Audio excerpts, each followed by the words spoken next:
How are you? I'm good. How are you? Good. How old are you? 29. Good. Mother, daughter. What do you got for me? Okay, so sorry. We were raised it's four of us, so it's on my mom's side anyway. So Hmm. we were raised with just one parent. Okay. And I'm third in that order. Okay. So but all of us are Subscribe like back to now. back though. So my oldest sister is 3 years older than me. Second oldest sister is 2 years older than me. And I'm 2 years older than my youngest sister. So it's four daughters? Hmm. Yeah.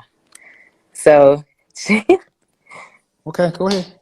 so yeah, she was a single parent Hmm. up until I was in fifth grade. Sorry. Hmm. Um, but I mean, up until that point, we were raised by my sister, right? Hmm. We didn't have a lot of money. So there were a lot of nights that we were hungry. It was just a lot of things that my family doesn't even know about, like what we struggled with, because there was a lot of things that happened in that house that my mom would always say, like, what happens in this house stays in this What house. happens in this house stays in this house, right?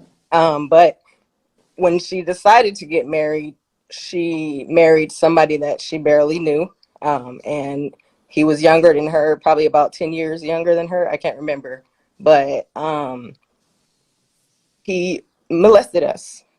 And she stayed married to him for 10 years.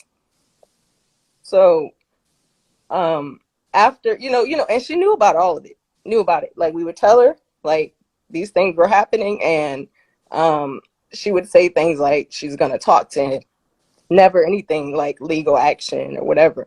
So when I got to 12th grade, I was fed up. I graduated high school. I was fed up. It was the summer of after I graduated, and I basically was waiting to get into the military because that was basically my way out um, Hmm.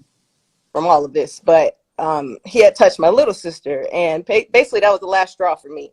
So I had called my mother and I told her, I said, you got an option. I'm going to call the cops or you're going to call them.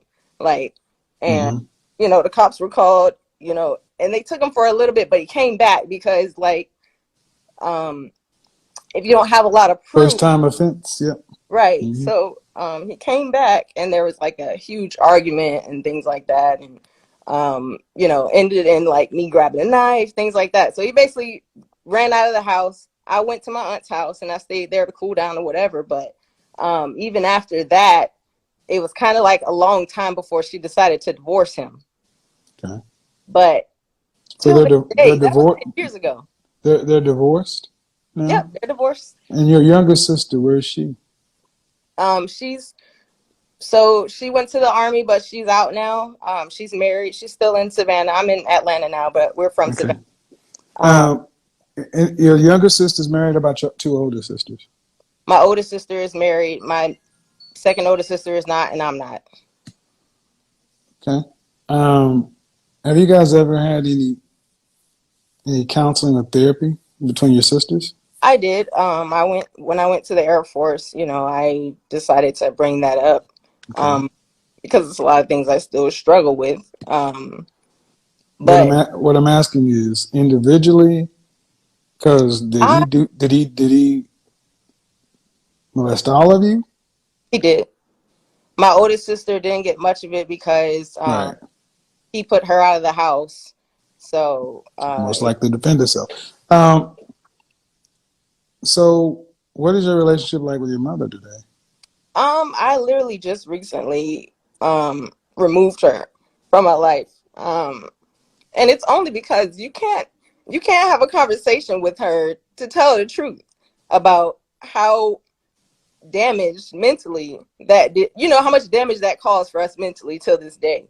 And the fact that that was 10 years ago and it still bothers us, like, that's not a conversation that she can Well, handle.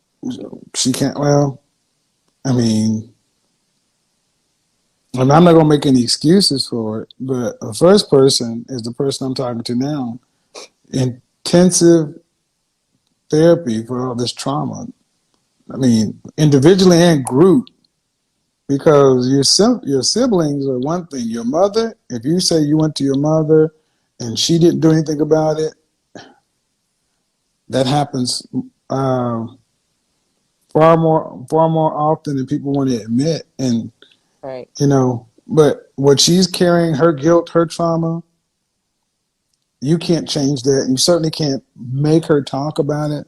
But in order to go forward and have any semblance of a healthy life, I would say that that's something that needs to be priority for you. And if your sisters are married and gone on, they still need to talk to people as well, because that's not something that just goes away. Most definitely. Um, that's different than sister daughter. Um, yeah, that's different than sister daughter. Um, because it's just different. They're different whole scenario. Um, and you said you just cut your mother off about how long ago? That was last month. How old is she? She's 53. Okay, well, she's gonna be around for a little bit. But the person I'm talking to right now, I'm more concerned that you learn how to heal from this trauma.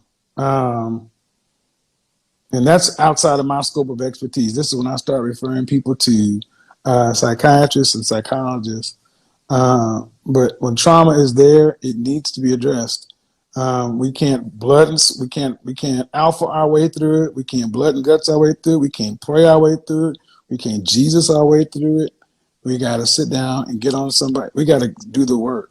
Right. So, sorry that happened to you and your sisters, but you know, and I'll say this, that once you are in a better place or you're starting to do the work, you may look at the situation differently with your mother. And I'm not saying, you know, you guys will ever have a normal relationship, but you may be able to understand that she's got some traumas and things going on with her right now, but you got to fix you.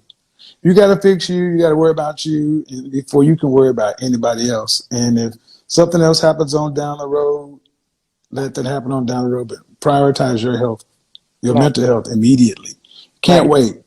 Oh Okay? yeah, so I get seen, but the thing is, we had a healthy relationship. It was years and years of trying to pray to God to forgive her, and I feel like that When allowed you say we had a healthy relationship, my who? mom Before the molestation or after? after, because definitely like during it, I definitely hated her.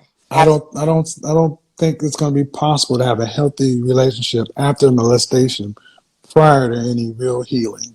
Yeah. So what I'm saying is, I tried to Yeah, I get it. Yeah, yeah, yeah. try to like forgive her. I wouldn't call Yeah. it healthy, but Yeah, it's survival. That's what I'm saying. See, and that's the one thing we got to stop doing in the black community. We got to stop living in survival mode and leave and get to the heal mode. It's kind of like this is a bad analogy.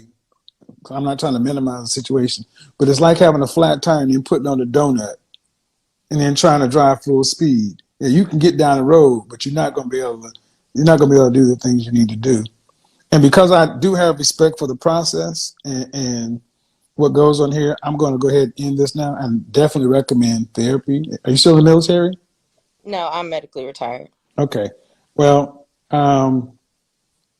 you're here in Atlanta. I would definitely, uh, well, Google is your friend, but most clinicians offer free initial consultation, bring you in, sit down with somebody who you feel like you could be comfortable with and get in there and do the work.